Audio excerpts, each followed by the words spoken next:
pessoal, sejam todos muito bem-vindos a esse nosso debate pronto. Hoje um debate pronto muito especial. Eu tenho certeza, ou quase certeza, que você nunca viu nem ouviu um podcast como nós vamos fazer no programa de hoje.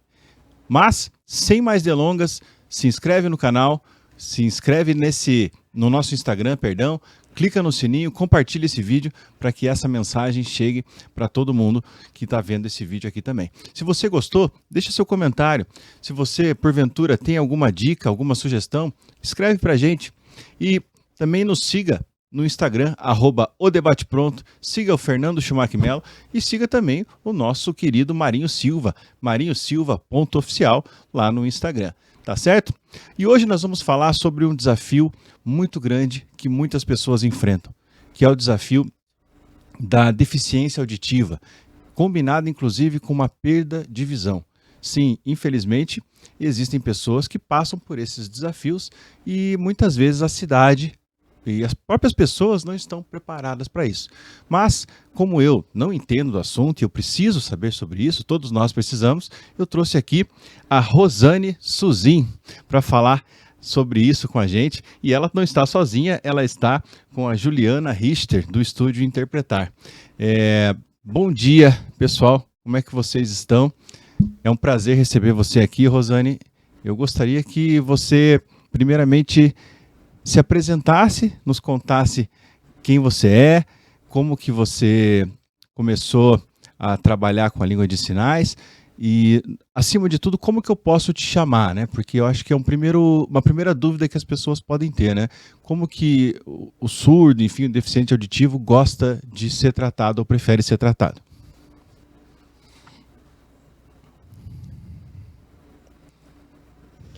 Então, bom dia, olá.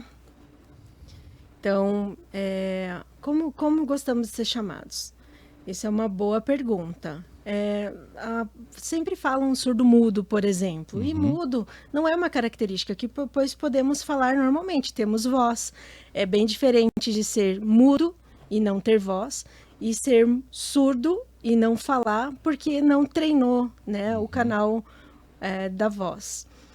Então, a gente gosta de ser chamados de surdos. Tá? Pode falar normalmente, não precisa gritar, nós somos bilíngues, usamos língua de sinais para se comunicar, alguns também aprendem a oralizar, fazer leitura labial, mas não é o que a gente depende, nós usamos a língua de sinais, nós não temos 100% essa leitura, então por isso nós usamos a língua de sinais para nos comunicar, tá? Então, a gente está muito acostumado, claro, que quando é o convívio com a família, a treinar essa oralização, a fazer a leitura, a combinar gestos e assim por diante. Mas não é 100% isso. Sim. O que a gente consegue se comunicar fluentemente é em língua de sinais. Ah, perfeito. E como que essa condição, né? Pode chamar de condição, é uma deficiência, como que a gente chama isso, de uma maneira que também não os ofenda, que vocês prefiram ser chamados, e se é uma questão de nascença ou aconteceu com o tempo essa sua condição, Rosane, perdão. Então, eu tenho uma identidade pós-linguística. Eu nasci, a minha família não percebeu que eu era surda. E foi com o tempo, com 9 meses, foi que descobriram que eu era surda. E daí que começaram as correrias, vamos dizer assim, percebeu-se as limitações para conseguir compreender, levar em médico, ver se faria alguma cirurgia, ver o que faria, e aí começou o desespero. E lá atrás, né, antigamente não tinha muito recurso, não se sabia como que ia fazer para se comunicar, não tinha uma língua de sinais oficializada, até que eu era de Santa Catarina, até que encontramos pares, né, outras pessoas, e não tinha obrigação da língua de sinais. Era obrigada a oralizar, eles prendiam as nossas mãos nas escolas, faziam a gente ouvir e ter que aprender a oralização. Isso foi muito difícil, a minha infância, ser proibido. Eles xingavam a gente, tipo, falavam que a gente era que nem macaco. Era uma coisa bem angustiante quando a gente movimentava as nossas mãos. Foi uma tristeza muito grande, assim, precisou haver uma quebra de barreiras, uma quebra de paradigmas para que a língua de sinais pudesse tomar conta e expandir, né? Tem uma história muito grande, eu estou resumindo, sim, mas hoje em dia os surdos têm prazer de ter uma língua oficial no Brasil e poder se comunicar. Eu vejo hoje, nossa, eu fico assim, caramba, como eles têm essa liberdade. Uma outra questão que me acometeu foi a síndrome de Usher, né? Eu comecei a perceber que eu batia muito, que eu me machucava, que eu não conseguia enxergar, que eu tinha dificuldade com a questão da luminosidade. Eu antes tinha visão normal, conversava assim normal. Aí às vezes encontrar outros surdos, eu percebia que tinha dificuldade de comunicar com eles somente através das mãos e da visão.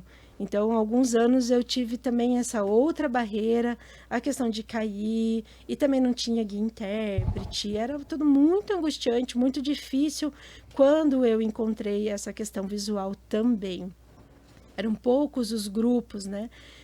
Já estava um pouco mais desenvolvida a questão da surdez, mas a questão do surdo baixa visão, surdo cego, ainda não tinha.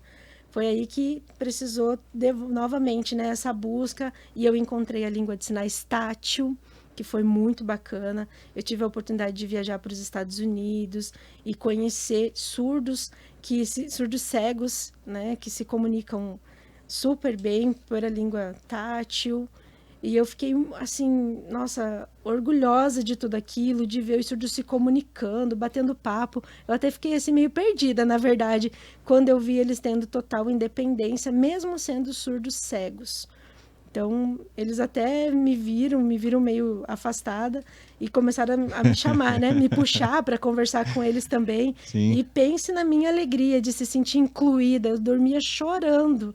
Eu ficava muito feliz, agradecia a Deus por aquilo. Por isso que eu comecei a lutar por isso também. Sim. E falar, não, vou voltar para o Brasil e vou também ser responsável por essa área do surdo baixa visão, surdo cego. Fiz esse movimento na FENES, fiz esse movimento de ir por todo o Brasil também, para conseguir encontrar os meus pares e eles conseguirem também contarem o que eles sentem e poder mudar essa estratégia comunicacional também para o surdo que tem a baixa visão ou surdo cego. Nossa, tem tanta coisa que eu tenho para perguntar aqui que eu fico até sem saber por onde começar. Eu tenho certeza que quem está assistindo a gente está ficando emocionado, está ficando feliz e está ficando surpreendido com essa história de vitória da Rosane. Eu vou começar perguntando sobre essa diferença entre as línguas de sinais. Então tem a Libras tradicional, vamos chamar assim, mas também tem a língua tátil, seria isso? É algo como o Braille? É uma mistura dos dois ou não? E também sobre esse momento da vida sua, do início, né? Eram os professores que obrigavam a falar por desconhecimento da condição da surdez? E quando que isso mudou?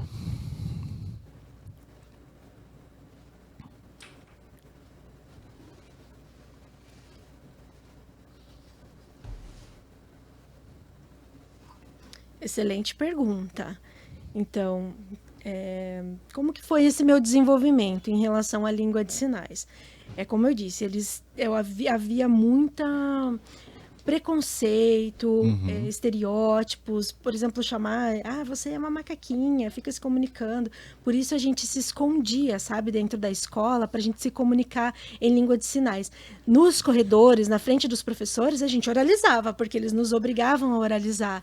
Mas depois a gente escondida entre os alunos, sabe? Sim. A gente pegava e se comunicava. Parecia assim que os professores eram policiais, os inspetores eram policiais. A gente era obrigado, porque a língua de sinais era excluída dentro da escola. A gente conversava, batia papo, se divertia, brincava, fazia fofoca e assim por diante, tudo escondido de quando não tinha presença. Quando tinha professor, por exemplo, na sala de aula, o professor tinha palmatória. Quando ele estava escrevendo no quadro, a gente ficava ali conversando em língua de sinais. Quando ele olhava para nós e via que a gente estava mexendo as mãos, ele pegava a palmatória, batia na gente e falava, vocês têm que oralizar. Então, a minha escolaridade, ela foi muito sofrida, foi muito difícil. Eu perdi totalmente o meu interesse, fiquei traumatizada com professores, com a escola, vontade de estudar, porque a gente tinha que abaixar a cabeça. A gente não podia falar assim, eu quero estudar, eu quero isso, eu quero me comunicar. Não tinha coragem, sabe? Então, a gente era muito isolados, assim, por conta da autoridade ali naquele momento que nos obrigava. E mesmo assim, a gente escondido não estava nem aí. A gente se comunicava assim, Sim. em língua de sinais. Não era nada fácil, foi bem difícil. A adolescência também foi bem conturbada. A gente fugia, gazeava, né? Saía, fugia para bater papo, para poder conversar em língua de sinais e ter liberdade. A gente ia nos bares, a gente ia passear. Parecia assim que quando a gente encontrava os surdos, é como se a gente se preenchesse, se satisfizesse, sabe? A gente se reabastecia da língua de sinais. Sábado e domingo a gente ficava horas e horas e horas conversando, sabe assim, confessando uns aos outros, desabafando. E a gente conseguia fazer aquilo que, quando nós estávamos no meio dos ouvintes, a gente não conseguia fazer. Parecia que a gente acumulava estando no meio dos ouvintes, ou na escola, né, que nos obrigava a oralizar. E quando nos encontrávamos nossos pares, era uma liberdade, era muito gostoso. Era muito, muito bom. Eu fico realmente emocionado também, porque falar é uma coisa tão humana, é uma coisa tão necessária. A gente precisa tanto falar, né? Eu trabalho com comunicação, trabalho na advocacia falando, adoro conversar, dividir os meus pensamentos, dividir ideias, escutar os outros falando. Quem está vendo a gente, vocês já imaginaram como deve ser solitário não conseguir fazer isso e ser proibido de fazer isso? Olha, gente, é realmente comovente essa história e que bom que isso mudou. Mas mudou por conta de pessoas como a Rosane, que resolveram lutar para que isso mudasse. E conta para nós um pouco, Rosane, sobre as suas primeiras, porque você também foi a primeira a cantar o hino nacional. Como que foi depois que você resolveu entrar para esses movimentos e a sua vida militante, né, dessa causa começou a acontecer?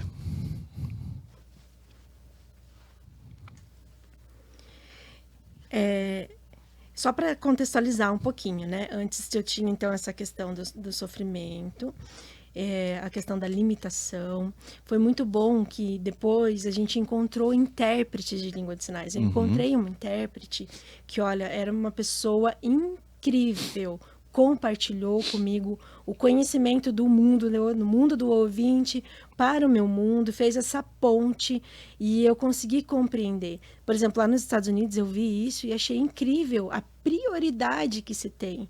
Então, como que eu fiz? Eu tive essa ponte e depois eu trabalhei em cima das questões de ser instrutora para outros surdos, a questão de ser poetisa também, de participar e ver apresentações diversas de língua de sinais. Eu vi até um coral de surdos que teve na época. Eu fui vendo aquilo e aquilo foi me causando assim, nossa, eu não posso ficar limitada ao oralismo, a essas questões de não uso da língua de sinais. Eu comecei a ter contato com a língua de sinais e aquilo me mudou por dentro. E por isso, quando eu encontrei o Inês, por exemplo, vendo questões poéticas, eu via vídeos de questões de gestação, por exemplo, porque eu precisava estudar, porque isso estava acontecendo comigo também. Várias questões de conhecimento que, através da língua de sinais que eu encontrei no Inês ali, eu pude ver. E isso foi incrível, sabe? Porque isso mudou. Isso abriu para mim um outro universo que eu falei, eu tenho que fazer isso também. Eu vi o hino nacional, por exemplo, entender essa cultura do ouvinte em relação ao hino, e tudo aquilo me causou muita emoção. E eu queria continuar isso no Brasil, dentro da comunidade surda, entre outras milhares de coisas que aconteceram, que eu fiquei encantada.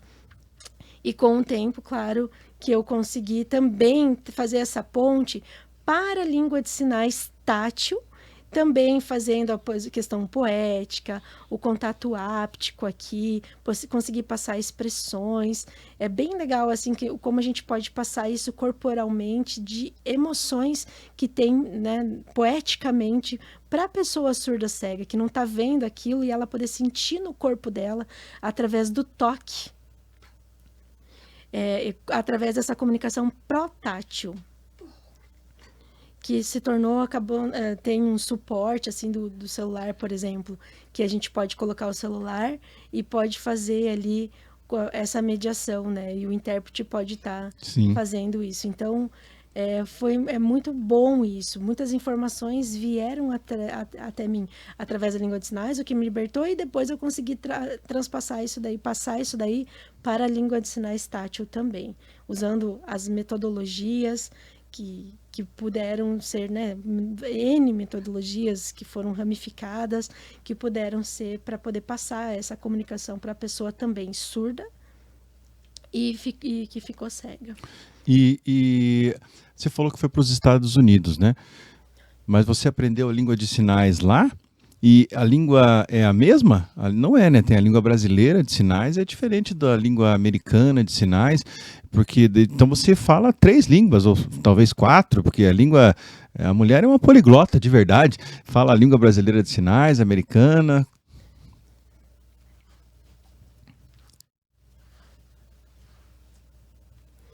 Eu aprendi, sim, a língua de sinais americana. Eu aprendi a Libras, que é aqui no nosso Brasil.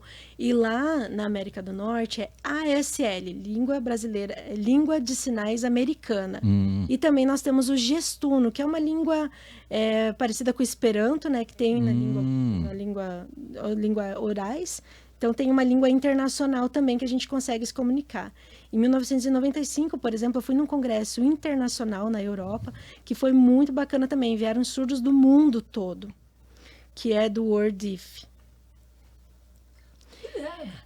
Isso era uma feira que aconteceu e foi todo mundo, todos os surdos. Eu fiquei boba de ver surdos do mundo todo e se comunicando através do gestuno naquela época, que é uma língua de sinais internacional, que foi criada, né, para ser essa comunicação. E eu era jovem, nossa, eu fiquei boba de ver. E depois, né, eu fui para os Estados Unidos, daí aprendi a língua de sinais americana também. Eu conheci a Universidade Gallaudet, que é uma universidade específica de língua de sinais. Então foi muito bacana essa experiência.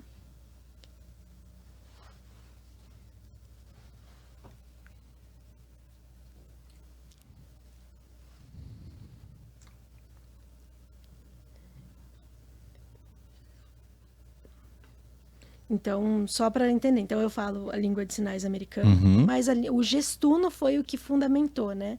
Então, por exemplo, aqui no Brasil, a gente usa a língua brasileira de sinais, a Libras. Por exemplo, um sinal português, Portugal, né? Você viu ali que foram 2 sinais diferentes. Então, são sinais que aqui no Brasil, por exemplo, trabalhar é assim, lá era esse daqui. Então, tem bastante variação cultural, sim, na língua de sinais. Um pouco mais. Antes eu sabia muito mais essa língua de sinais internacional, o gestuno, mas agora tem muita coisa nova, eu já perdi o ritmo. E me diga uma coisa, Rosane, e até a Juliana também, se quiser comentar, mas o seguinte, com relação à cidade, né? Como que a cidade pode ser mais inclusiva?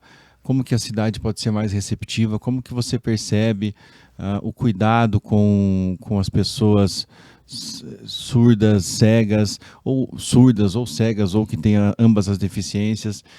Sente-se esse acolhimento, essa preocupação ou não? E como que nós poderíamos trabalhar para que isso de fato ocorresse? Tanto na cidade como um todo, a acessibilidade, mas também na educação, né, das crianças, para que os jovens e as crianças não passem pela mesma dificuldade que você enfrentou na infância.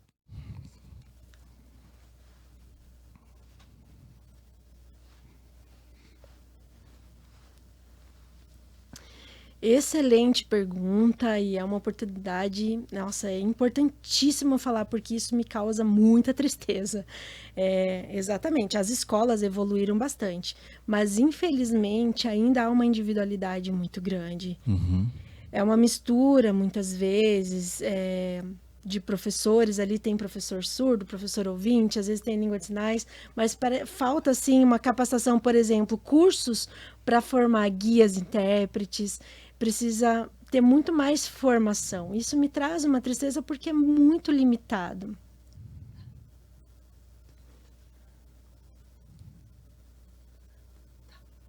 Por exemplo, não há editais, né, vamos dizer assim, na nossa educação estadual, municipal, para contratação de guias intérpretes, não há isso, ou concursos, enfim.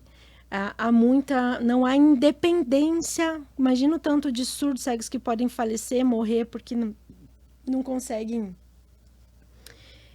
andar sozinho, né? Se locomover, não conseguem fazer, tá junto com a família, ok, mas e daí? Não pode, por exemplo, se comunicar, pedir um socorro, exatamente, fazer uma ligação. Infelizmente, Curitiba, nossa, assim, quase nada, vamos dizer assim, que tem de acessibilidade. Você imagina, às vezes, por falta de formação, tem intérpretes muito estúpidos, porque eles estão acostumados com um surdo, né, que tem a distância. Mas quando fala de surdo baixa visão, há uma delicadeza que precisa haver. Então tem uma capacitação para acontecer. Ele não pode ser estúpido, né? Esse intérprete precisa ter calma, saber compreender a questão do toque. Ele precisa de capacitação. Não é inegável essa questão. Precisa de profissionalização, e isso é zero, não existe profissionalização. A questão de regras de uso de roupa, fundo, muitas vezes já aconteceu várias vezes de surdo surdo baixa visão, surdo cego, comprar uma roupa estranha, por exemplo, e não entendeu o que está acontecendo. Foi lá, comprou, gastou e é uma roupa errada, por falta de comunicação, de não poder ir nas lojas, de não poder ir nos locais. Sim. Rua, então, nem se fala. É horrível, para não dizer outra coisa. Sim. Né? Então, lá nos Estados Unidos, é tranquilo de andar. Você pega a bengala, vai, as ruas são lisas, retas, é super tranquilo. Então, foi uma experiência excelente que eu tive lá no contexto onde o surdo cego andava. Mas aqui em Curitiba, a gente anda só tropicando, bate. A gente fica nervoso, porque não dá pra gente ter essa independência. A bengala enrosca, ó, por exemplo, você está passando, enrosca num buraco, tem os degraus, tem aquelas pedrinhas, tudo isso é muito pavê, né? Eu vou te dizer, eu tenho um pouco de inveja dos Estados Unidos. É 100%. Eu fiquei boba de ver a acessibilidade às ruas com a possibilidade de andar com independência.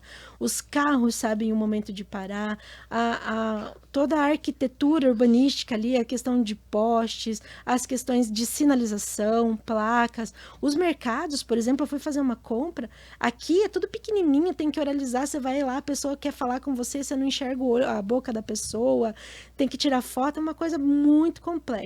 A gente não consegue ter liberdade de entrar nos estabelecimentos. Sim. Então, é muito chato, mãe, vamos junto comigo, marido, vamos junto comigo, ter que ficar pedindo para os outros é uma coisa muito ruim. Não é liberdade, E né? também ter que depender de outras pessoas, vai que me roubam também, não tem segurança, eu não sei como usar. A questão de iluminação também é horrível, as ruas, as iluminações são muito complicadas. Às vezes no shopping, por exemplo, é toda bonita, ali tem toda uma iluminação, tem a facilidade de andar nas ruas próximas ou dentro, mas a rua de Curitiba é muito difícil. Aí eu vou lá, às vezes dentro do shopping, pergunto por segurança, pergunto onde que é o banheiro, às vezes eles até acompanham. Então, ainda assim, é muito limitada a questão de segurança. Sim. E a gente acaba ficando arredio, né? A gente acaba se limitando e se isolando muito mais por não ter essa liberdade de ir e vir. Mas o principal é a rua. Falta comunicação tátil também. As lojas, infelizmente, não têm essa comunicação. A iluminação também é muito complicada. Precisa ter iluminações estratégicas que seja para a gente saber aonde andar, como fazer. Por exemplo, na praia em Santa Catarina, em Balneário Camboriú. Agora que teve aquelas mudanças, a acessibilidade está excelente. Não sei se você conhece Não, o não conheço. calçadão de Balneário. Nossa, Quer dizer, eu consigo conheço, andar mas não sei da acessibilidade. tranquilamente, não tem as ruas lisas, agora ampliaram, teve uma construção, nossa, mudou pra caramba. Ficou bem diferente, a gente tem essa acessibilidade, tá tudo muito bonito lá. E muito bacana, muitas pessoas têm interesse em língua de sinais, se comunicam. Aqui em Curitiba, alguns até têm, mas como é uma cidade grande, é muito limitado o Sim. nosso ir e vir. Nós A precisamos. minha vontade é mudar para Balneário Camboriú. Se eu pudesse, eu mudava para lá por conta desses projetos que eles têm, esse cuidado com a iluminação, com o urbanístico ali. Então, isso é muito bacana. Eu me sinto mais segura lá do que aqui, por exemplo, aonde eu ando, vamos dizer assim. Por aqui parece que as coisas não tem e também não há interesse em ter. Antigamente, a gente tinha uma luta muito grande.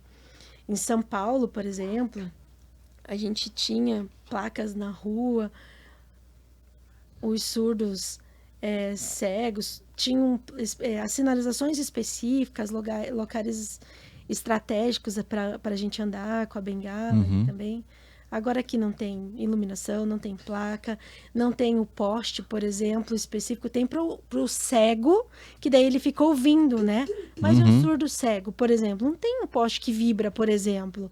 Nos Estados Unidos, o que acontecia? Tinha o trânsito, tinha o poste, a gente chegava, tocava, havia essa vibração no poste ali, o carro já sabia que tinha que parar. Nossa, eu fiquei muito boba, porque a gente só dava o toque, ele vibrava, e avisando pra gente, né, dando esse retorno tátil, e a gente sabia. E por isso que lá tem essa liberdade de ir e vir, e aqui nós não temos isso.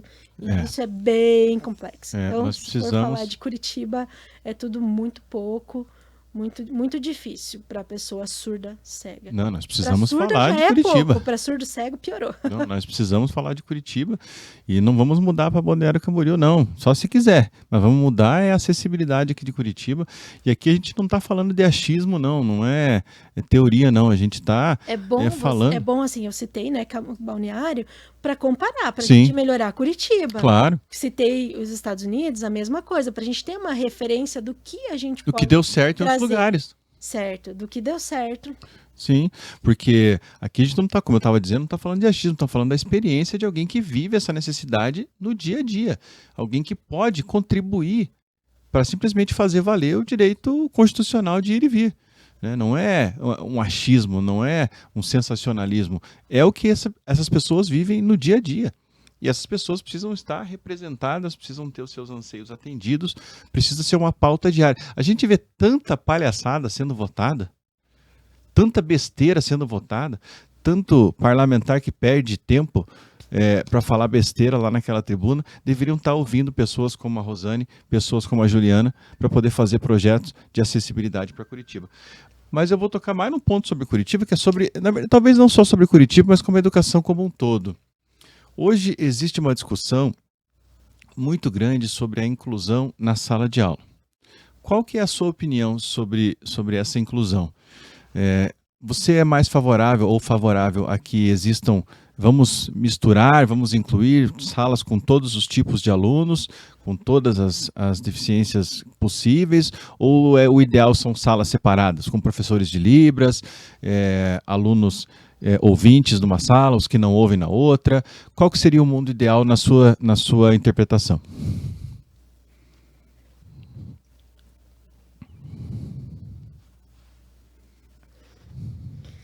Boa pergunta. Então, a inclusão na sociedade, ela é importante, mas a gente tem que entender que existem várias identidades, há vários tipos. Sim. Então, a gente precisa compreender que há várias comunidades. Existe a comunidade surda, a comunidade surda cega, a comunidade de outras deficiências. Então, há várias identidades. Há aquela pessoa que é cega e que ficou surda, há aquela pessoa que é cega e fala fluentemente o português. a diferentes. Aqueles que estão ainda perdendo a visão, aqueles que são surdos e com o tempo perdem, ou enfim, tem várias identidades. Pessoas que já nascem surda cega, que é o congênito, que pode já direto aprender língua de sinais tátil para já ter uma comunicação fluente. É muito importante também, por exemplo, treinar o tátil, né? O braille, como você comentou, precisa treinar esse braille também, mesmo sendo surdo, que vai ficar cego. Então, são várias questões que precisam ser pensadas, porque o Brasil está muito atrasado na metodologia de ensino, né? Precisa já desde que nasceu, percebeu que é surdo cego, já desde pequenininho já tem que ter uma grade curricular adaptada, específica, para saber atender já com língua de sinais desde né, da maternidade, já sabendo braille também, uma vez que é diagnosticado. E como que faz? No pezinho sai esses exames? No teste, como que dá para saber? No teste do pezinho dá para saber ou não? Como que eu saberia mais rapidamente essa questão? Um exame mais rápido para saber isso? Então, é bem atrasado. Por exemplo, que é a questão da síndrome de Hirsch. Eu só compreendi tudo isso porque eu fui em vários médicos. Eu só compreendi quando eu fui lá para os Estados Unidos. Que eu passei, por exemplo, aqui, eu fui sentindo algumas questões e eu fui percebendo. Eu vi uma pessoa que eu achava que estava dormindo, por exemplo. Mas não, a pessoa estava lendo. Eu fiquei assim, ué, como que você sabe braille? Ele falou, eu sei já faz tempo, desde que eu cresci, nasci, eu já comecei a aprender braille. E aí eu já fiquei boba, né, de ver esse estímulo que aconteceu lá. Sim. Já desde pequenininho. Não sei se você conhece a história...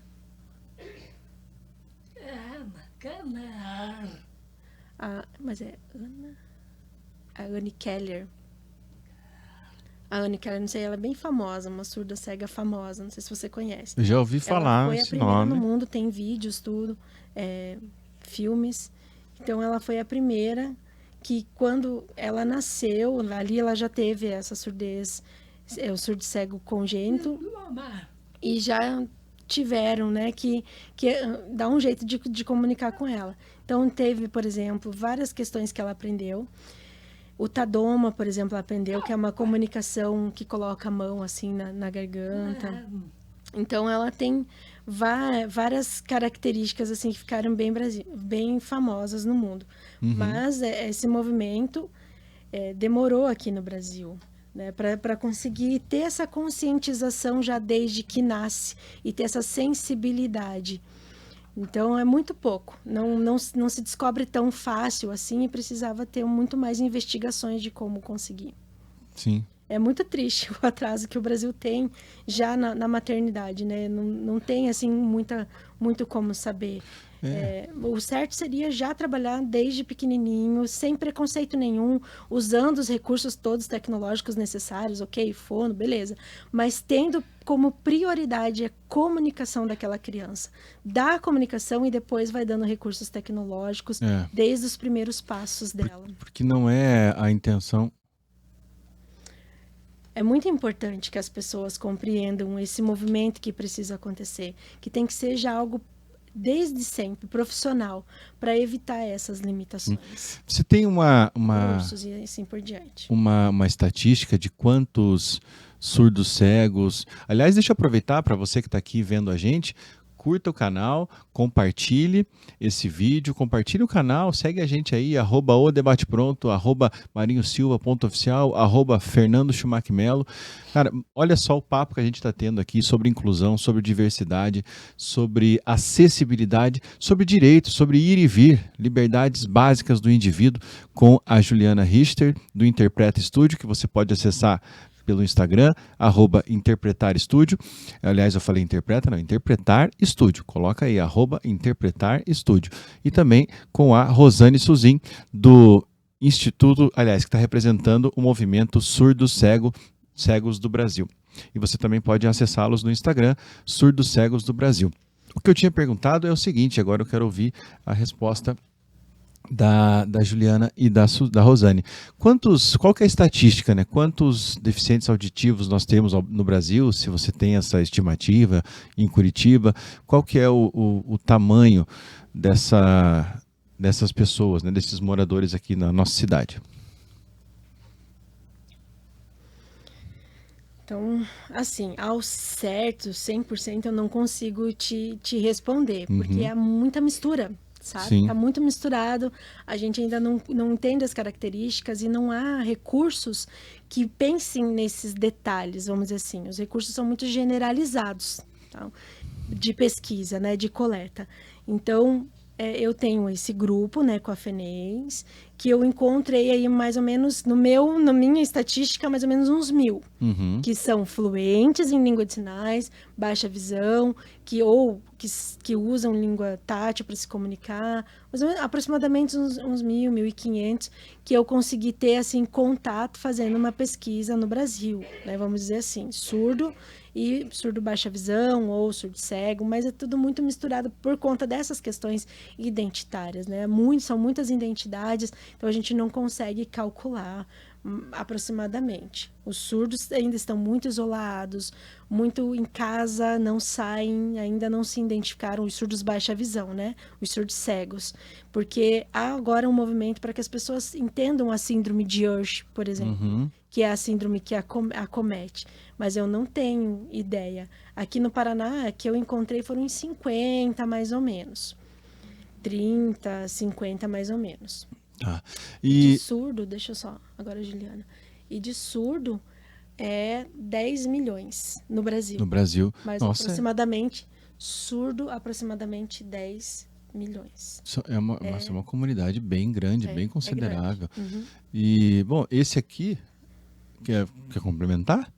Ela só está falando, então, que o surdo cego daí é uma parcela dentro dessa, sim, né? Sim, E aí a gente precisa das associações de surdos, porque, assim, se fosse realmente para a gente conseguir fazer uma força-tarefa e encontrar as pessoas, porque há muitos que estão isolados nas casas, que não se comunicam, que vivem, assim, não à mercê mesmo, não sabem.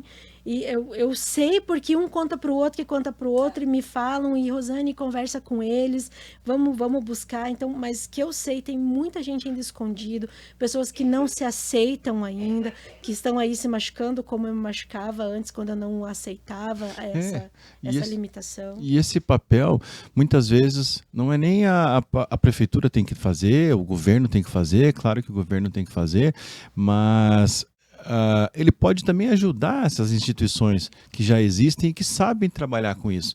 Por exemplo, uma coisa é você já ter uma criança diagnosticada e você dar o tratamento e encaminhamento para ela.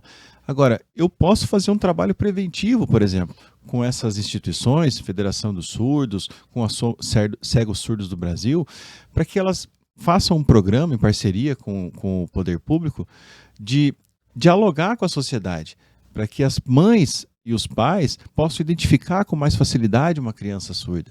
Porque uma coisa é uma criança surda nascer numa família abastada. Agora, e quem nasce numa comunidade que não tem acesso nem ao posto de saúde para tratar a coisa mais básica, uma dor de barriga, uma gripe que é totalmente identificável? Quantos meses vai demorar para descobrir que aquele neném é surdo? Né? Então, isso precisa ser melhor tratado e apoio entre as instituições e o poder público. Eu queria que, não sei se ela quiser comentar sobre isso, pode comentar. Eu quero sim, quero sim, porque isso que você está falando do movimento, né? Eu fico muito entristecida, muito, porque realmente há muito surdo cego, isolado e com depressão. Eles estão totalmente. Eu uso o sinal de escondido mesmo. Eles estão escondidos. Eles não contam. Eles estão ali limitados. Eles não se comunicam. Eles estão sozinhos, abandonados, largados, vamos dizer assim. Por exemplo, cão-guia. A gente não consegue de jeito nenhum. Só porque a gente é surdo e cego. É muito difícil de conseguir. Conseguiu um cão-guia? Nunca consegui.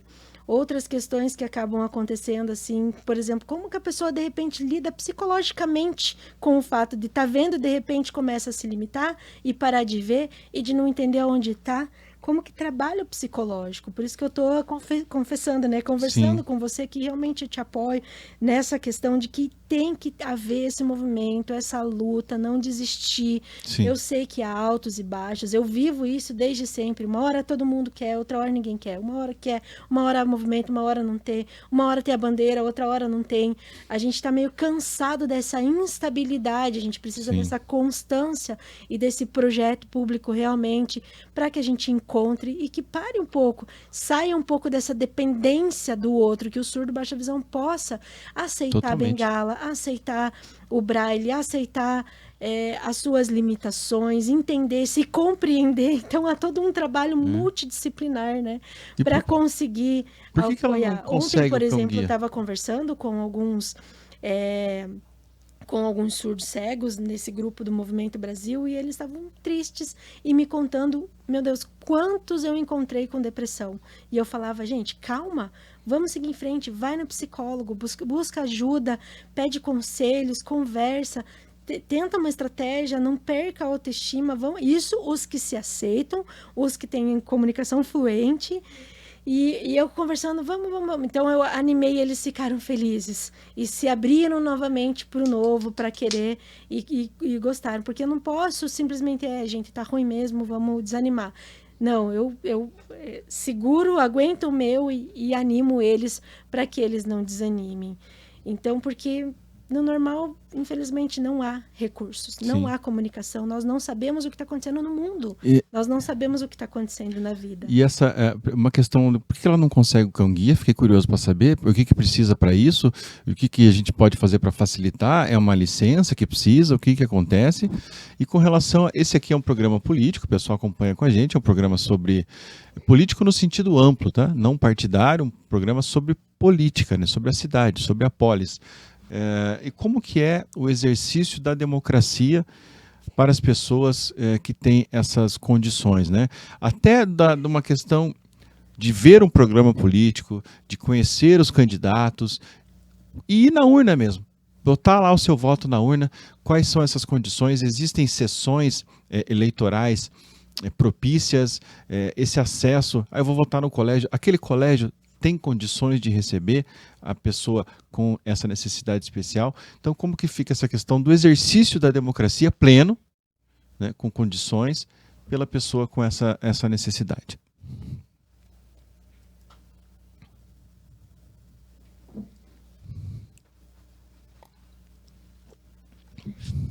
Então tá, então vamos ao assunto do cão guia primeiro. Tá.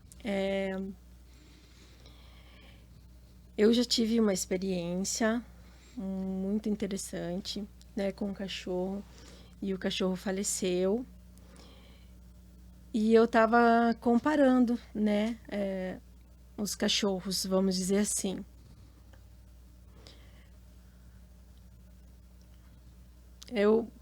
Por exemplo, o meu cachorro doméstico mesmo. Uhum. E mesmo o meu doméstico, eu percebia que ele conseguia me mostrar, por exemplo, me mostrou o meu cachorrinho. Uhum. A gente passeando, ele me mostrou. Eu tava com a bengala já e ele parou. Deu, ué, o que aconteceu que você parou? Quando eu fui ver, ele tava me mostrando que tinha um buraco e que eu iria cair e que poderia dar qualquer problema ali comigo. E ele me avisou. Sim. E aí, quando eu vi aquilo, eu falei, não, eu vou ter que ir atrás para conseguir um cão guia. Lá nos Estados Unidos, onde eu conheci, há muitos surdos cegos com o cão guia. Eu fiquei boba de ver. Vários, andando para lá e para cá, andando com um cachorro profissional mesmo, treinado, qualificado. Porque aqui no Brasil só tem para cego o cão guia. Só para quem é ouvinte, e os comandos são de ouvintes. E nos Estados Unidos, não. Lá é totalmente diferente. No Instituto Federal de Camboriú, no Instituto Federal de Camboriú, ali tem um curso que treina o guia. E eu já fui lá, participei de reunião, falei, eu preciso. E olha, é muito difícil, muito limitado. Eles me davam um retorno que o treinamento dos cães tem toda uma regra que eles não conseguiam treinar o cão para um surdo cego. E eu falei, gente, mas então precisa de 2 filas. Faz uma fila para os cegos, que são ouvintes, e para os surdos cegos, para que haja a caracterização, a ramificação, para que nós, surdos cegos, consigamos o cão-guia. E eles não avançaram nisso. Eu fiquei muito triste, obviamente, e não, até tipo voluntários para ser família solidária ali do cão, enfim, várias questões que eu tentei e a gente não consegue.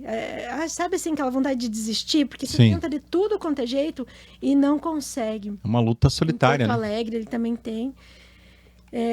Ela conseguiu gratuitamente, ela conseguiu lá dos Estados Unidos. O cão-guia teve que vir dos Estados Unidos para ela poder ter o cão-guia dela.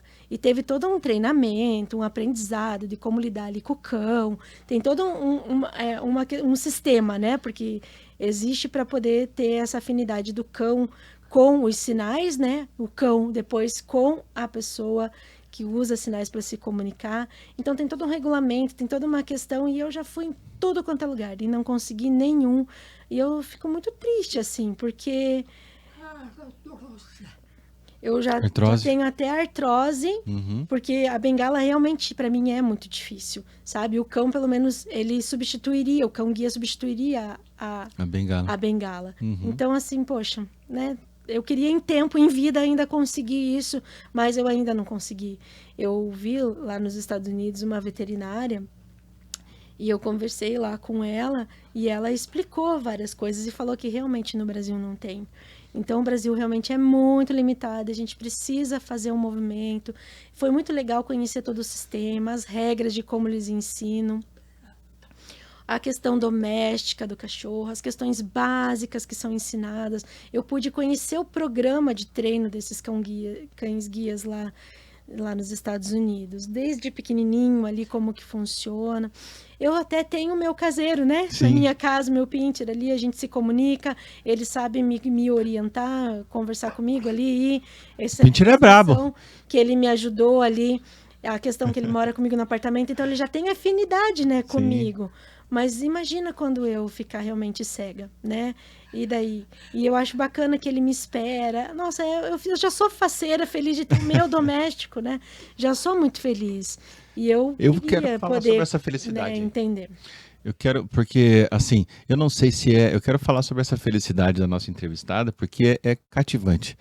É a pessoa que enfrentou tantas dificuldades e sempre está com esse sorriso no rosto. Eu quero saber se isso é uma técnica da própria Libras, ou se é realmente a sua felicidade, essa alegria interna, e da onde vem essa alegria toda, para que a gente possa passar para quem está assistindo a gente aí.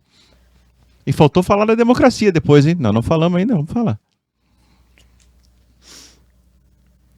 É que são situações, né, que acabam trazendo uma alegria para nós e a gente se sentindo incluídos. O meu cachorro é isso. Ele me trouxe essa alegria interna mesmo, me resgatou isso. Porque você pensa, que lindo eu poder ser salva pelo meu cachorro. Sim. E ele mesmo vem me dar as orientações táteis mesmo ali, ó. Por exemplo, tem alguém na porta. Ele ouve que alguém apertou o interfone ou bateu na porta, ele vem me avisar. Então, a gente já tem alguns comandos ali dele, eu já sei disso. Então, é muito interessante. Ele tem essa alegria e essa alegria é passada, né, para mim. Então, é muito, muito bacana. Só um pouquinho. Sua. Cachorro, ok. Alegria. Sua. Dentro, seu, Rosane. Isso, a sua alegria interna, assim. Mas como? Porque você tem. Mas como você consegue? Como? É limitado, é complexo esse assunto. O cachorro, nossa, ele me traz uma alegria incrível. Mas, por exemplo, quando eu vou me comunicar com as pessoas, aí a minha alegria vai embora. Eu fico triste, entende? É oscilado isso. Sim. Eu tenho a expectativa, né? A esperança, eu tenho a vontade de ter cumprido a legislação, cumprido o meu direito de ir e vir, mas quando me deparo com algumas questões, como, por exemplo, a limitação de conseguir o meu cão-guia, isso, então, oscila muito, né? Essa alegria. As limitações realmente não são complexas. E com relação ao que eu tinha perguntado antes, vou perguntar novamente, sobre como é para uma pessoa que tem essas limitações, esses desafios, nem vou chamar de limitação, mas esses desafios, né, para exercer a democracia, para conhecer partidos, conhecer os candidatos, por exemplo, para ver ou ouvir um programa político, um programa eleitoral, e também para ir até as escolas e votar, chegar lá na urna, como é que vê, porque se você já foi votar, você viu que não aparece direito lá, os nomes são pequenos e tudo mais. Como que é esse exercício da democracia para a pessoa cega surda, perdão, ou então apenas surda?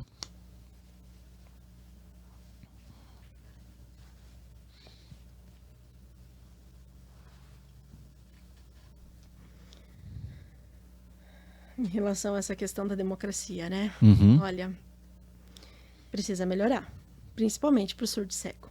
Precisa melhorar. Por quê? Por exemplo, as propostas, né? Uhum. Não, vamos falar do guia intérprete. Uhum. Ele me ajuda presencialmente. Mas quando se fala, por exemplo, das propagandas políticas, aquele intérprete mínimo, pequenininho, se acha que eu enxergo alguma coisa? Eu não enxergo nada.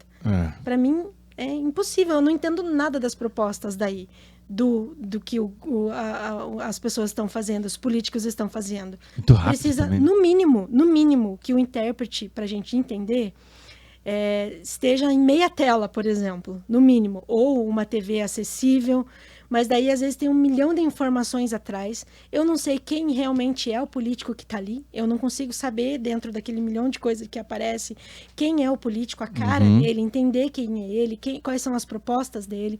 Eu não consigo ver o intérprete associando a essas questões. Sim. Se o intérprete for maior e com fundo decente, é muito mais fácil de eu compreender e poder acessar essas informações. A Samsung, por exemplo, a televisão, alguns já existem que você consegue dar um zoom, mas ela é muito cara. Sim. E poucos têm acesso. Mas você consegue dar um zoom no intérprete, por exemplo, e conseguir colocar ele em meia tela. Mas é uma televisão e, cara, se você for pensar no que é público, que está acessível em rede aberta, impossível, a gente não enxerga. E às vezes é tudo tão rápido que, de repente, quando você vai conseguir entender alguma coisa, onde está localizado o intérprete, sumiu. Já acabou a informação, não deu tempo de pegar nada daquilo que foi informado, de que foi proposto. E há vários canais, várias questões. Tem alguns que eu gosto, alguns canais, não só em relação à política, mas falta demais. Falta fundo, falta roupa, falta contraste, falta o tamanho. A gente não tem independência política, a gente não sabe. Há muitas questões, eu tenho que ficar pedindo, quem que é candidato? Quem que vota? Imagina, pensa, eu tenho que... Sim. Eu não tenho acesso a isso. Aonde que está o meu acesso, né? O meu civil, né? Onde que eu enquanto cidadã, como que eu tenho... Informação, propostas, eu não tenho acesso. Eu vou só perguntar para ela a questão do acesso lá na hora de votar. Tá. No momento. Dia, votação. Escola,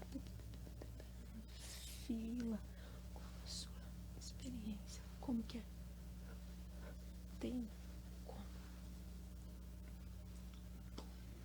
Sim. Então, o meu marido, ele é surdo, mas ele vê, né? Então, ele sempre me acompanha.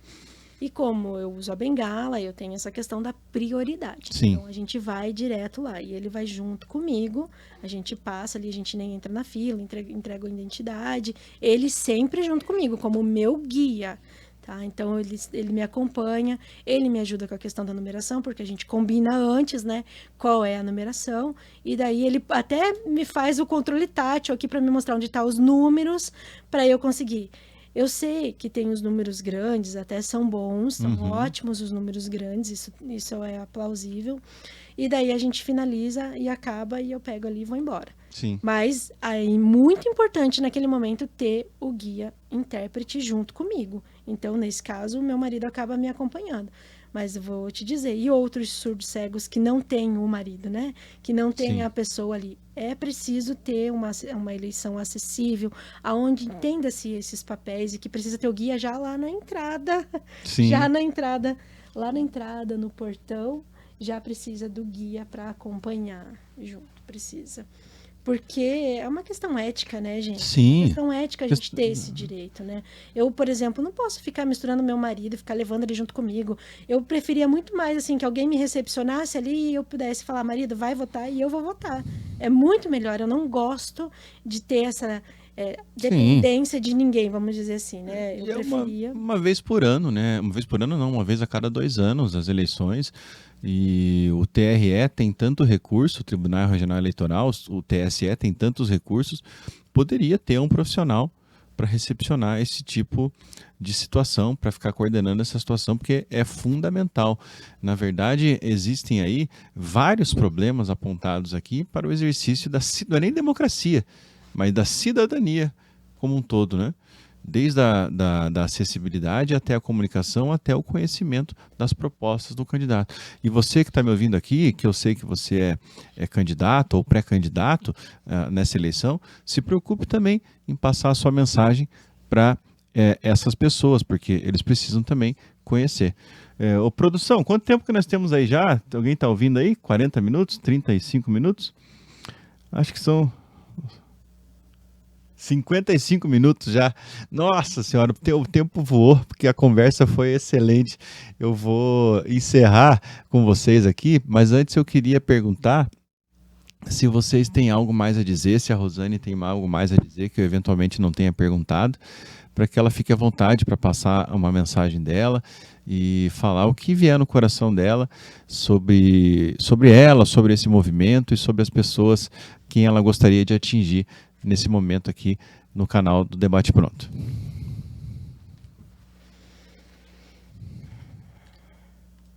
É importante aproveitar a oportunidade, né? E trazer aquilo que vem do coração.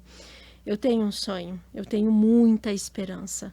Eu tenho a esperança de que ainda vai haver formação, tanto inicial quanto continuada, para a população compreender como que faz, para que haja liberdade já desde a infância, para que haja independência para as pessoas surdas, cegas, surdas baixa visão, que haja interesse em formar intérpretes, em formar guia intérpretes, informar a população.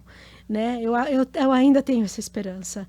Eu ainda acredito que as políticas públicas vão abrir e se entender da importância das características, da importância, por exemplo, da língua de sinais tátil também, e que traga realmente equidade e igualdade entre todos os cidadãos.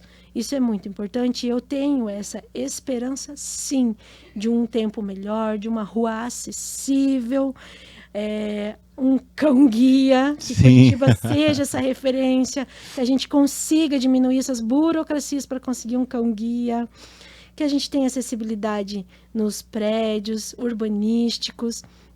Eu vou te dizer que eu sou muito feliz do lugar onde eu moro, porque o porteiro, ele sabe língua de sinais, ele abriu-se para mim, ele se abriu para mim.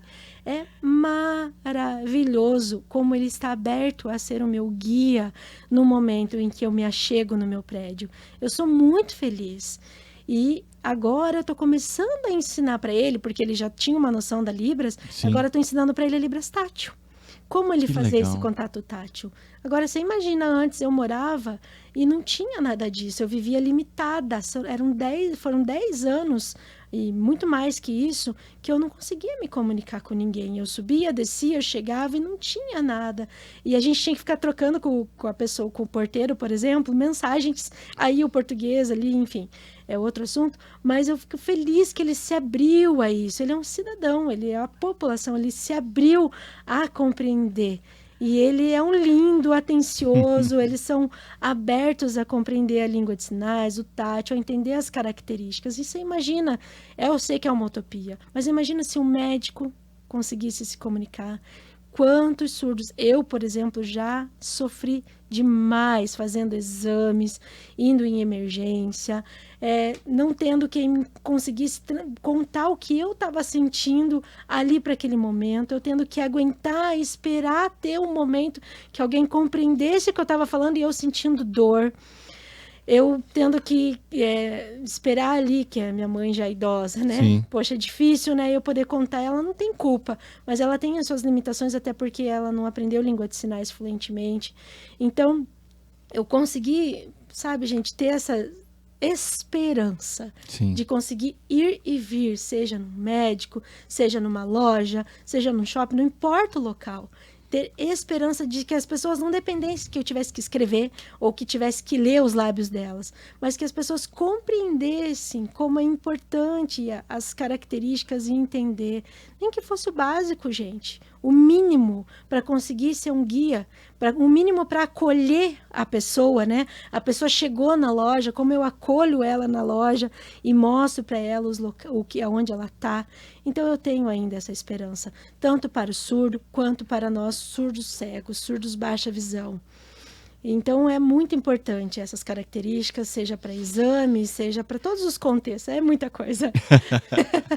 É muita coisa que eu gostaria de poder falar. Mas esse é um resumo, né? Sim.